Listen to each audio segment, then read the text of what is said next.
Seguimos aqui repercutindo o caso de gripe aviária aí no Brasil, que completa hoje uma semana. Esse vírus tem um risco muito alto de contaminação nas granjas e já circula em outros países, aí, como vimos, né, nos Estados Unidos, por exemplo. A doença não impede o consumo humano, né, da proteína, mas pode contaminar aquele profissional que teve contato direto com uma ave infectada. A influenza aviária também atinge a área comercial de uma nação, viu? Sobre o assunto, eu converso agora com o professor Gustavo Menon, que é coordenador do curso de Relações Internacionais da Universidade Católica de Brasília. Professor, bem-vindo, bom dia. Bom dia, Simone. Muito obrigado pelo convite. Sempre um prazer falar com os nossos ouvintes e telespectadores do AgroMais.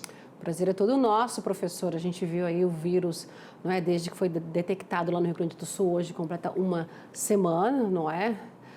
E traz esse vírus traz esse impacto comercial aí por conta desses embargos que os países que compram a proteína fazem. São acordos bilaterais, né, professor, com exigências de biosseguridade que tratam disso. Nada anormal, não é? Mas até tudo se acalmar e o foco ser debelado, não é? Tem a restrição às compras, não é? Como é que o senhor avalia essa situação, esse impacto comercial a curto prazo? Num primeiro plano, Simone, observem que estamos falando de restrições temporárias, como que esse primeiro caso de gripe aviária em granjas comerciais frente à realidade brasileira, ou seja, gripe aviária de alta patogenicidade, acabou implicando nessas suspensões parciais e até integrais por parte de alguns países que são os nossos principais parceiros sociocomerciais. Destaco aqui o caso chinês, que anunciou medidas restritivas, digamos, severas, vedando exatamente essas importações da proteína de frango brasileira por um período de 60 dias, mas estamos falando também dessa suspensão temporária que afeta as nossas exportações, sendo destinadas a países como Japão, os países da União Europeia, Argentina, México, Canadá, África do Sul e entre outros países. Estima-se que nesse curto período de tempo, considerando aqui esse primeiro mês, estima-se que cerca de 150, 200 mil toneladas de carne de frango deixarão de ser exportadas para esses países nas próximas semanas. Isto quer dizer que esse volume pode ser redirecionado ao mercado interno. Então, muitos analistas, inclusive a partir da atuação do mapa do Ministério da Agricultura e da Pecuária, estão projetando esse cenário onde haverá redução de custos, por exemplo, dos ovos, da proteína de frango no mercado doméstico, mas estamos falando aqui de parceiros relevantes em termos da nossa agenda de exportações. Destaco o caso chinês, já que a China é o maior destino dessas exportações desse setor, dessa cadeia produtiva aviária.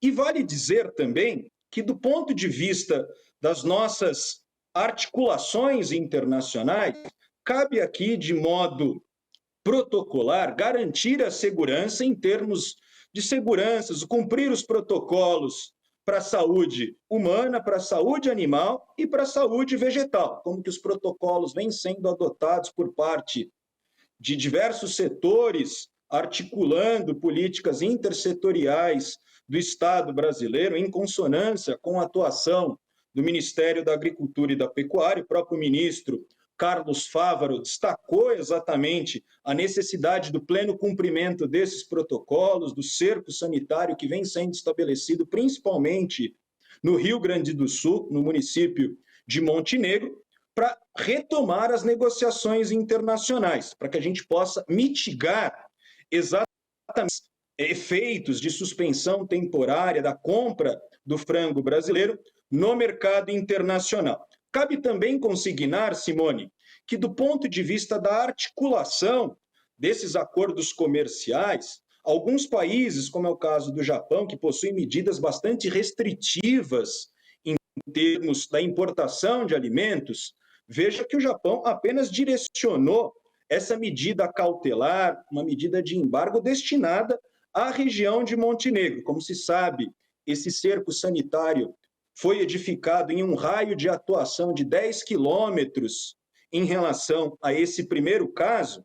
E claro que o Brasil vem se estruturando, não há motivos para maiores alardes, já que estamos falando de um único caso registrado até aqui, outros que estão sendo monitorados, mas claro, como que essa gripe aviária acaba, de certa forma, comprometendo essas exportações para grandes parceiros sociocomerciais, ainda mais após as visitas presidenciais que foram realizadas pelo presidente Lula no ano de 2025. É o caso exatamente da visita ao Japão, onde o presidente foi recebido pelo imperador japonês, e também com a visita destinada à China, a Pequim, onde Lula se reuniu no Fórum CELAC China para discutir exatamente a abertura de comércio, as exportações brasileiras, entre outras agendas que são agendas relevantes da política externa brasileira. Né, professora, a gente vê que dois focos ainda estão em análise, né, em granjas comerciais, é bom citar, porque o restante aí a gente sabe que naquelas granjas, né, que criam essas galinhas para subsistência, mas dois focos em investigação ainda pelo Ministério da Agricultura, Tocantins e Santa Catarina. Não é? E em Santa Catarina também, essa semana eu conversei com o secretário de Agricultura, que falou, né, se esse embargo, se ele perdurar por 60 dias, que é o prazo aí, não é, estipulado, se isso ocorrer, eles estimam aí, é cedo ainda, mas já tem esses cálculos estimados em um bilhão aí de reais em prejuízo. Tudo indica, né, que isso possa diminuir, porque são 28 dias aí que o Brasil espera a partir de hoje, do marco zero, né, se 28 dias não for detectado nenhum caso livre da doença, o Brasil segue o caminho dele aí, né? Mas o caminho, professor, eu pergunto para o senhor, é essa busca da regionalização. A gente viu, o senhor citou aí o Japão, mas tem a Rússia também, que já flexibilizou aí e já disse, ok, né, ela não estava comprando carne do Brasil todo, mas agora ela restringiu apenas ao Rio Grande do Sul. O caminho é esse, né?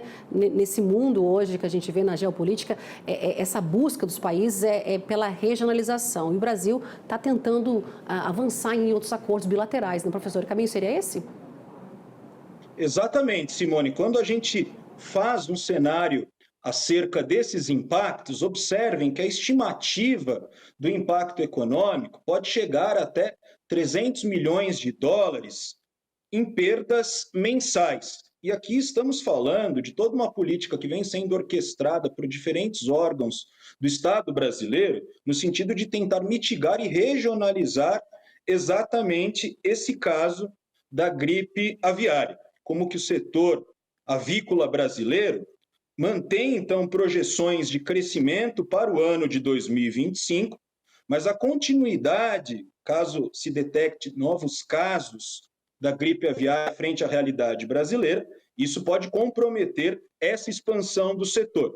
E mais do que isso, do ponto de vista geopolítico, Simone, observem que nós estamos falando aqui de protocolos de biossegurança bastante rígidos, rigorosos, que vão garantir a confiabilidade das exportações brasileiras. Como se sabe, o Brasil tomou as medidas de contenção, estabeleceu o cerco sanitário de modo imediato, de modo bastante rápido, no sentido de cercar essa zona do primeiro caso registrado na cidade de Montenegro.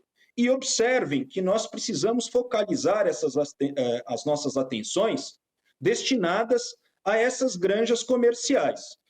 Como muitos analistas, biólogos, muitos pesquisadores estão comentando, pesquisadores ligados à Fiocruz, ligados também ao Instituto Butantan, a aposta é uma aposta em termos de ciência e tecnologia, para não só ter políticas de contenção, mas políticas que possam garantir a saúde animal, a saúde humana e a saúde vegetal, mas lembrando que essa gripe, a gripe aviária, ela também se destina a aves silvestres, conforme você muito bem colocou, aves que migram e que acabam afetando também a produção nacional. A título de referência, a gente está falando do Brasil, nesse setor avícola, como o maior exportador da proteína de frango, frente exatamente à orquestração do mercado internacional.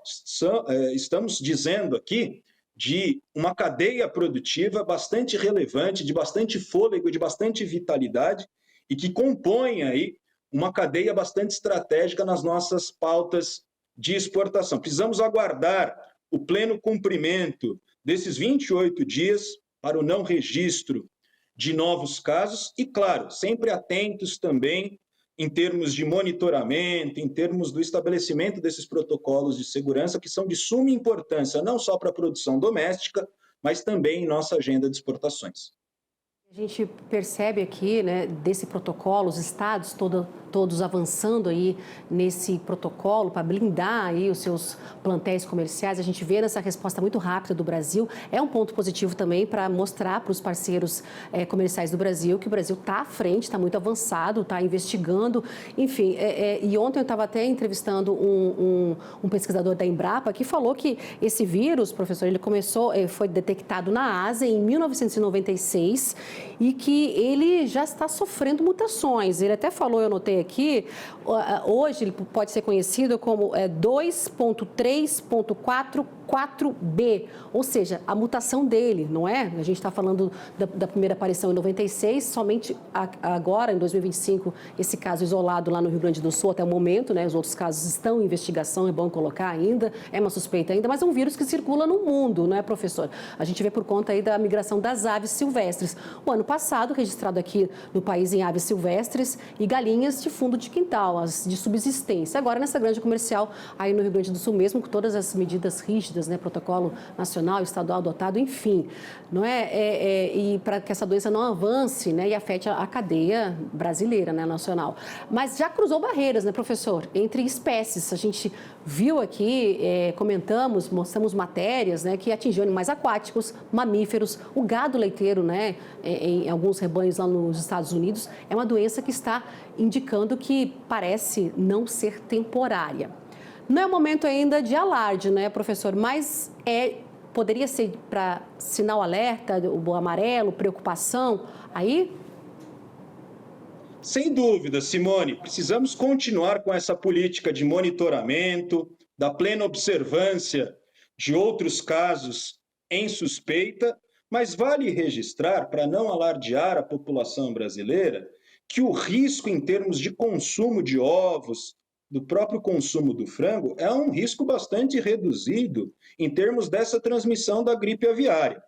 Qual é o público de risco? Em grande medida, aquelas pessoas que trabalham nessas granjas comerciais, nessas granjas que possuem esse contato diretamente com as aves. E, claro, precisamos estar atentos também em outras cadeias produtivas, como você bem citou, a transmissão do vírus para laticínios, mais do que isso, a produção pecuária brasileira, que é uma produção bastante relevante. Então, precisamos estar atentos nessas políticas de contenção, na implementação dos protocolos de biossegurança, como que essa nova modalidade de vírus, o vírus H5N1, vem se fazendo valer em diferentes mercados. O caso dos Estados Unidos foi um caso bastante sintomático, onde milhares, milhões de aves tiveram que ser abatidas, e não é o caso do Brasil.